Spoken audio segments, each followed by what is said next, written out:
Right now, it happened, and the latest image right here, we've got this going right over the Keys right now. So the worst of the conditions, 130 mile an hour, sustained winds are going on right here.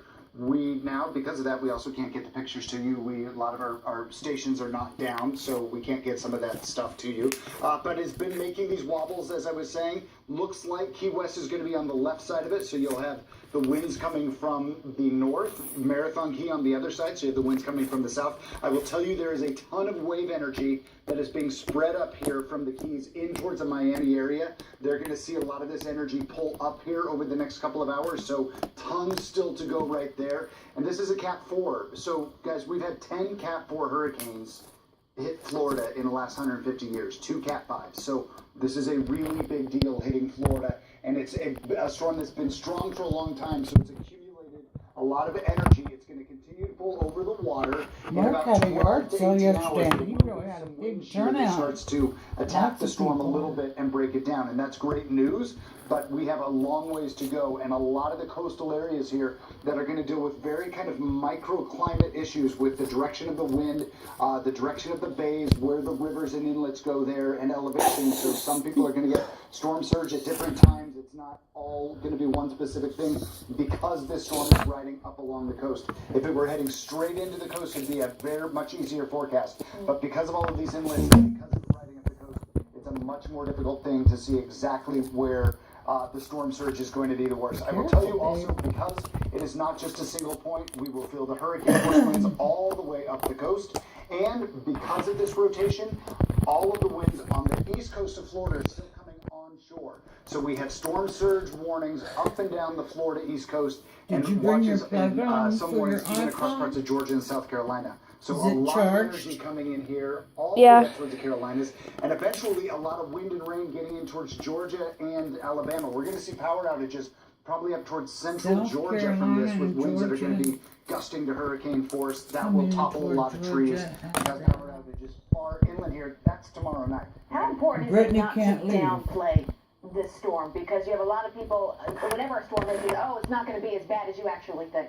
People have ridden out storms, you know, that Cat 1, Cat 2 thing, and it wasn't that bad, or they've seen, like, it make a last-minute diversion. And there will be some spots here that didn't get that banned, that wasn't as bad, but that doesn't mean anything. We won't know what those spots are for a while, and let me just tell you, everybody here is going to be getting hurricane-force winds at some point. And because it's marching up the west coast, north of the storm, it's actually pulling water away from the beach, right? So once the storm passes, that's when the storm surge is going to come in, and that's really going to catch a lot of people. Yeah, which is kind of the opposite of what we think when a storm comes straight into something. You get the storm surge first. This is going to be different. And in a place like Tampa Bay, all that water's in there. It moves from one side of the bay back to the other side, like sloshing in a bathtub.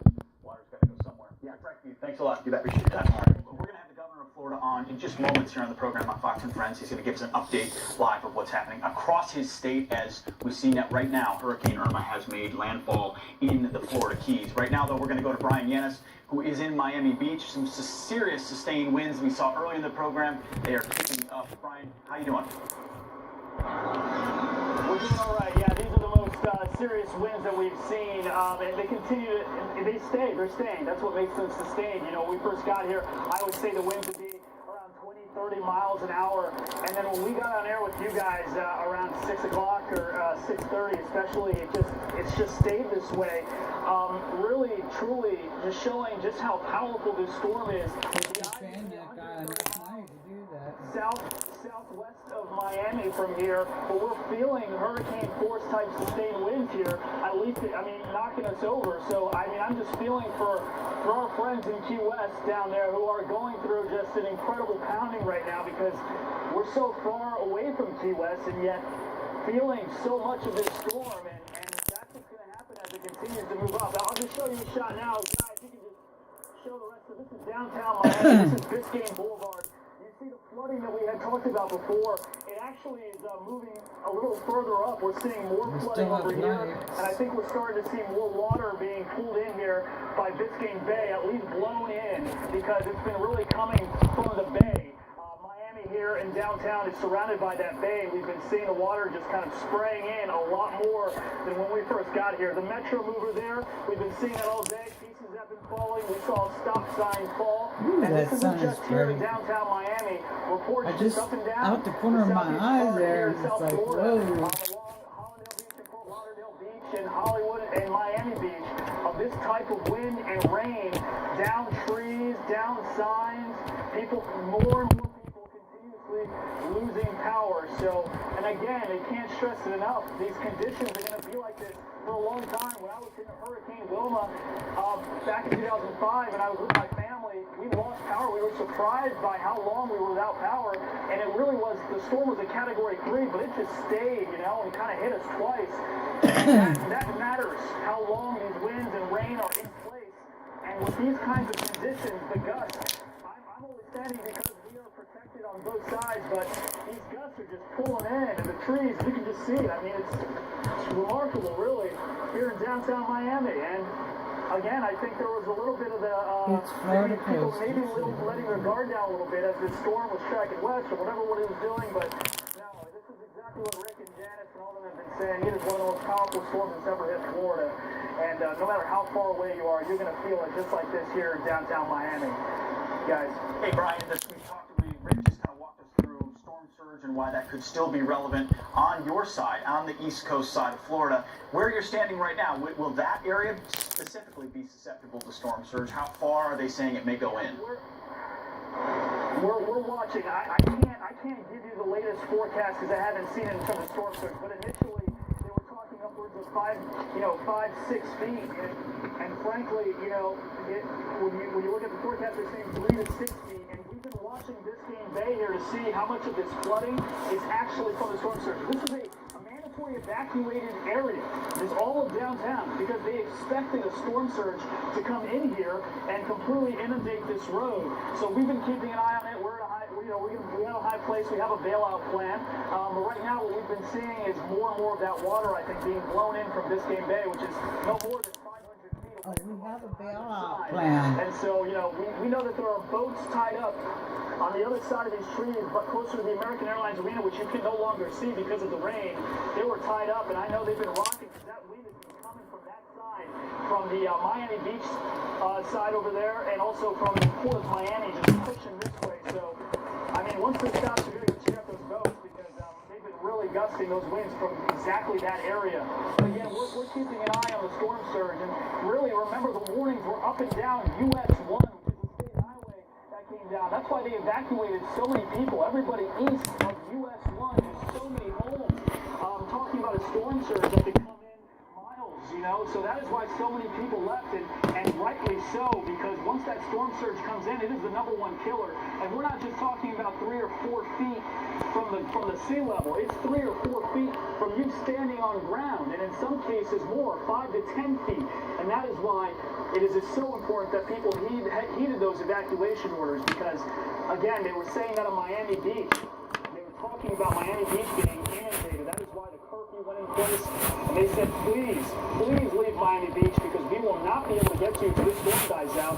And it's not dying out anytime soon. In terms of 20 to 24 hours, that is just a really dangerous situation. And we've been in a hotel with that had a plan actually to move their guests down to the 3rd floor conference room when the winds got this level. So we are sure that those people are now in the conference room, no doubt, if they heeded the warnings as to what the hotel was going to do in that conference room right now, because it was 41 stories tall, and we've got cranes all around downtown, 25 cranes. They can take 145-mile-an-hour winds.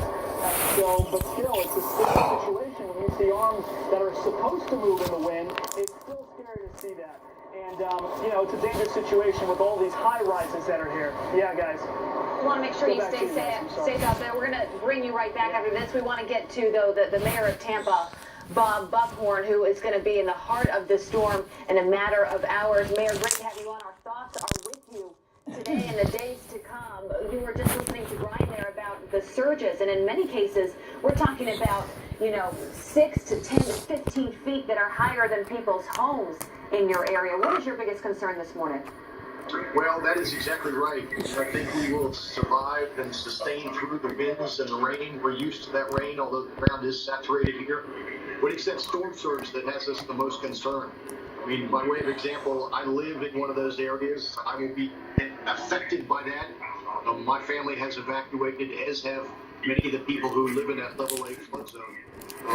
You know, this is a big storm, and although we haven't been hit in over 90 years, we have trained for years to be ready for this day.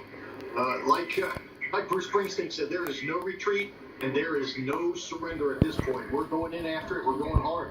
As you well know, there were a lot of people who thought this storm wasn't going to come in on your side of the state and may have stayed behind when they should have evacuated.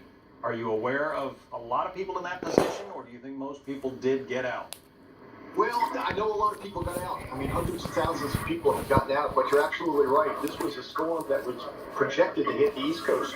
I mean, we were ready to go help our friends on the East Coast. Now we find our focus, on what is about to occur to us. We are about to get punched right in the face. There will be people that will try to hunker down. There always are. I think a lot of people over the last 24 hours have realized how serious this is and how Tampa Bay is potentially poised to be the recipient of a direct hit, something we haven't had in 90 years. So as I drive through the city, I see houses that are boarded up. I see streets that are empty. Downtown is completely empty. So I'm hopeful and prayerful that most people have gotten to a place where they're on high ground. And here's what people need to know if they haven't gotten out yet. You don't have to go to Georgia. All you have to do is go to a different flood zone. It could be up the street from you. You just need to get to higher ground, find someplace you can stay. Shelters are still open, although that is sporadic. Find a friend and just hunker down. And then when this is over, we will be there. But more importantly, I need you to be there for our friends and neighbors. Give us a sense of Tampa General Hospital. It's located in Davis Island. It's one of the biggest hospitals in the area. We're talking about many of the elderly that weren't able to get out of their homes. You just think about women that are very pregnant, people that are going to need assistance during when the storm hits and after that. Is the hospital open, and what preparations are being done to help people? Well, the hospital is open, and coincidentally, my wife is an OB/GYN who works there. That hospital wisely, a decade ago, really hardened